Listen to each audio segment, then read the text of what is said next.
আসসালামু আলাইকুম। আশা করি সবাই অনেক ভালো আছেন। আলহামদুলিল্লাহ আমিও অনেক ভালো আছি। আমি আমাদের জলপাই গাছে জলপাই পাড়তে এসেছি। আমাদের ধানের জমির উপরে আমাদের জলপাই গাছ। এই যে জলপাই, আমি এই জলপাইগুলো পাড়তে এসেছি, মাখা করব। আপনারা পুরো ভিডিওটা দেখতে থাকেন। অনেক সুন্দর সুন্দর জলপাই।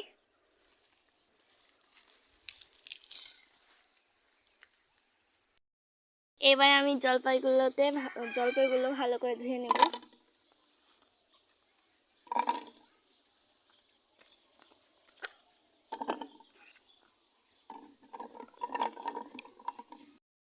জলপাইগুলো ধুয়ে নেওয়া হয়ে গেছে, আমি কেটে নিচ্ছি ঝুড়ি ঝুড়ি করে।